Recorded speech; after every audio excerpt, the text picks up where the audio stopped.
তোমার আপনি এই গেছে 100 দেন নিয়ে বাইরে বাইরে দেব বাইরে করে দেব।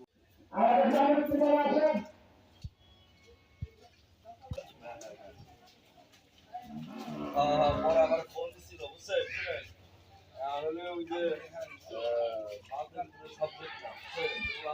শুভেচ্ছা জানাচ্ছি। অল্প বৃষ্টি হলে এখানে যেভাবে পানি জমে তাতে এলাকার স্কুলে যাওয়া ছাত্রছাত্রীরা স্কুলে যেতে পারে না, এলাকার মানুষের ভীষণ অসুবিধা হয়, যানবাহনে অসুবিধা হয়।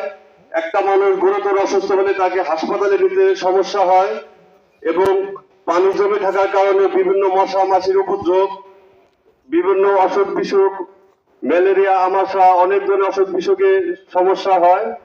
যে কারণে এলাকাবাসী উদ্যোগ নিয়েছে মানববন্ধন। অতি সত্বর আমরা পৌরসভার দৃষ্টি আকর্ষণ করব, আমাদের এই রাস্তাটি মেরামত কাজ সংস্কার কাজটি যদি না হয় আমরা পৌরসভা ঘেরাও কর্মসূচি ও বিভিন্ন কর্মসূচিতে অংশগ্রহণ করব। জন্য আমি অনুরোধ করব আব্দুল আহাদকে সংক্ষিপ্ত ভাবে কিছু বলার জন্য অনুরোধ করি। আসসালামু আলাইকুম প্রিয় বোয়ালিয়াবাসী।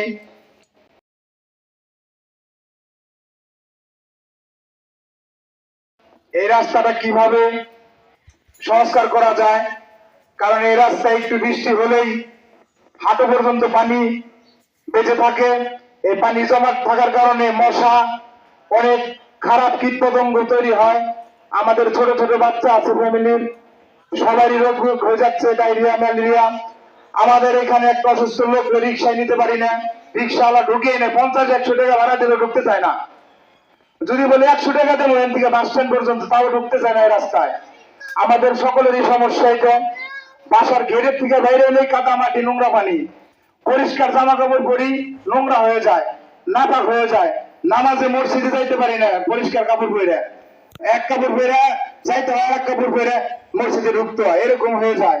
তবে আমার একটাই দাবি পৌরসভার কাছে, কিভাবে ড্রেনের ব্যবস্থা নিবে, কিভাবে রাস্তার মেরামতের কাজ চালাবে, এটা আমার দাবি। যদি এটা না করে কিছুদিনের মধ্যে আমরা পুরা বোয়ালিয়াবাসী, দাসুরাবাসী, বেতাবাসী এই পৌরসভা ঘেরাও করবো, চলমান থাকবে যে পর্যন্ত কাজ আমাদের এটা পাস না হবে। বক্তব্য দেওয়ার জন্য আসসালামু আলাইকুম। আমাদের রাস্তাটা খুব খারাপ, রাস্তাটার খুব প্রয়োজন। বাচ্চা কাচ্চা আড়া পারে না, আমরা হাঁটতে পারি না, খুব কাদা পানি, খুব খুব দুর্ঘটনা। এই রাস্তাটা আপনার সাইডে দেন। আমাদের 9 নং ওয়ার্ড বিএনপির সাধারণ সম্পাদক ও পৌর স্বেচ্ছাসেবক দলের বিপ্লবী আহ্বায়ক, 9 নং ওয়ার্ডের কৃতি সন্তান আমাদের অ্যাডভোকেট মুরাদ হোসেন মুরাদ ভাইকে সমাপনী বক্তব্য দেওয়ার জন্য অনুরোধ করা হচ্ছে। বিসমিল্লাহির রহমানির রহিম। আমি শুরুতেই একটা আনন্দ প্রকাশ করছি আর আপনাদেরকে ধন্যবাদ জানাচ্ছি। আনন্দ এবং ধন্যবাদ এই কারণে যে আপনারা এখন সচেতন হয়েছেন। বাংলাদেশের মানুষ এখন অনেক সচেতন, নিজেদের অধিকার নিজেরা আদায় করে নিতে হয়। আর আমরা এই বেউথাবাসী এই অধিকার আদায় করতে না পারার কারণে আজকে আমাদের এই অবস্থা। আমরা শুধু ভোটই দিছি, কিন্তু আমাদের নাগরিক অধিকারগুলো কি, পৌরসভার কাছে আমাদের দাবি কি, একজন কাউন্সিলরের কাছে আমাদের দাবি কি, আমরা এই জিনিসগুলো কখনো ভাবি নাই। আমরা সমস্যায় পড়ছি, তাদের কাছে যা জ্ঞান করছি, অনুরোধ করছি, কিন্তু না, এখানে অনুরোধের কোনো বিষয় না। এইটা হইতেছে তারা বাউন্ড, জনপ্রতিনিধি, স্থানীয় প্রশাসন, এরা বাধ্য অ্যাজ পার অ্যাজ পসিবল তাদের সামর্থ্য অনুযায়ী, স্থানীয় প্রশাসনের সামর্থ্য অনুযায়ী জনগণের উন্নয়ন করতে তারা বাধ্য, রাস্তাঘাটের উন্নয়ন করতে, সংস্কার করতে তারা বাধ্য। তাদেরকে ওই জন্যই জনপ্রতিনিধি বানানো হয়েছে। স্থানীয় কাউন্সিলরদের ভোট দিয়ে ওই পৌরসভায় পাঠানোই হয়েছে এই জিনিসগুলো তুলে ধরার জন্য, এইগুলো আদায় করার জন্য। বিগত সময় আমরা যে জনপ্রতিনিধিগুলো গেছে, এরা শুধু নিজের চিন্তাই করছে, সার্বিকভাবে সুষম উন্নয়ন বলতে যেটা বোঝা করে গ্রামের প্রত্যেকটি রাস্তাঘাট,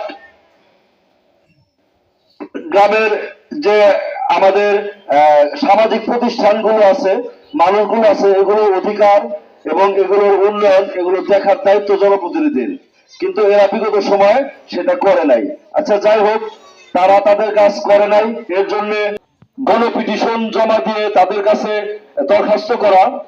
এরপরে যদি তারা কোনো কাজ না করে, আমাদের কাজ হচ্ছে রাস্তায় নামা। আমাদের কাজ এই আমাদের যে মানিকগঞ্জ সিঙ্গার যে হাইওয়ে আছে, আমরা সেটা বন্ধ করে দেব।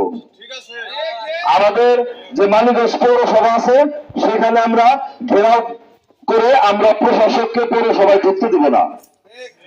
কিন্তু আমরা তার আগে যে প্রাথমিক কাজগুলো আছে সেগুলো আমরা করব। আমরা প্রথমে নমনীয় থাকবো, প্রথমে আমরা উশৃঙ্খলতায় বা কোনো মবে আমরা যাব না। কিন্তু যদি প্রশাসন যদি গা ভাসায়া চলে, তাহলে আমরা কঠোর পদক্ষেপ নেব। তো যাই হোক, আমি এলাকার যুব সমাজকে ধন্যবাদ জানাই মোহাম্মদ আনোয়ার হোসেন আনা এবং কি আব্দুল্লাহ হাক শিমুল সহ এলাকায় যা সমস্ত ছোট ভাইরা যারা আছে, আমি ওদের একটা জিনিস ফলো করছি, গাড়ি দিয়ে বিভিন্ন ধরনের রাবিশ এনে খোয়া এনে এই রাস্তায় ফালাইছে, ফালায় চলাচলের উপযোগী করার চেষ্টা করছে। এই জন্য আমি ওদেরকে ধন্যবাদ জানাই, কিন্তু ওদের এই চেষ্টাটা সামান্য। এটাকে সমান করে দিয়ে অন্তত আপাতত কাদা পানি মুক্ত করতে আমার মনে হয় পৌরসভার একদিনের বেশি লাগবে না। তো এই সামান্য কাজটাও যদি পৌরসভা না করে, আমরা তাহলে তীব্র নিন্দা জানাই, ঘৃণা জানাই। এই রাস্তাটা রাবিশ দিয়ে চলাচলের উপযোগী না করলে আমরা আগামী 48 ঘন্টা পরেই আমরা কঠিন পদক্ষেপ নেব। আমরা পৌরসভা ঘেরাও করব এলাকার সবাইকে নিয়ে। আপনারা আমাদের সাথে থাকবেন এই বলে সবাইকে আবারও ধন্যবাদ জানিয়ে আমি আমার কথা শেষ করছি।